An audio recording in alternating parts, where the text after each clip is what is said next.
La simplification, elle permet d'avoir un bâtiment plus lisible, qui retrouve finalement sa forme un petit peu originelle, et puis avec une volonté quand même de le moderniser, c'est-à-dire de redonner une nouvelle fonction en créant de grosses ouvertures. La communauté d'agglomération aménage activement ces 2 futurs locaux administratifs implantés en centre-ville à Saint-Dié-des-Vosges. Une visite de chantier s'est déroulée vendredi 25 janvier sur le site de rénovation du bâtiment situé rue Carbonard, tout près de l'hôtel de ville. L'architecture de cet immeuble, appelé le bâtiment suisse ou la goutte de lait, est caractéristique de la période de la reconstruction.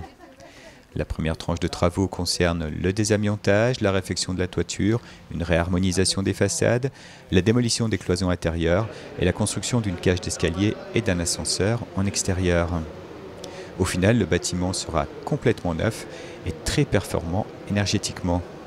Cet immeuble sera destiné à l'accueil des services administratifs, notamment financiers, de l'agglomération. Un autre immeuble, lui aussi situé en cœur de ville de Saint-Dié-des-Vosges, près de l'église Saint-Martin, est en travaux. Il accueillera d'autres services de l'agglomération, mais avec une vocation à accueillir du public, comme les services de l'urbanisme. Rencontre avec l'architecte de cette rénovation, Antoine Pagnoux.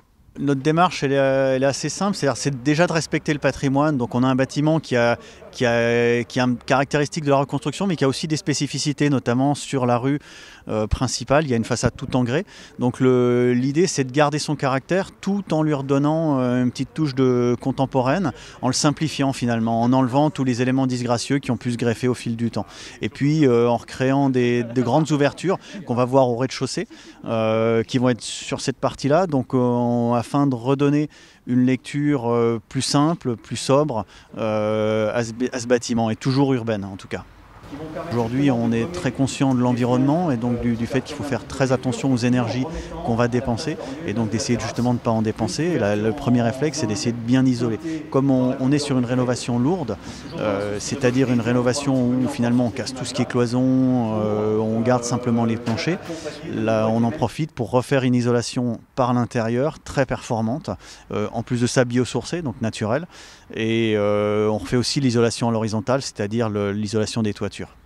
C'est un beau projet pour vous en tant qu'architecte? C'est un projet très intéressant parce qu'en plus, en tant que déodacien, on s'attaque à un bâtiment qu'on a un petit peu toujours connu, qui fait partie du patrimoine du XXe siècle.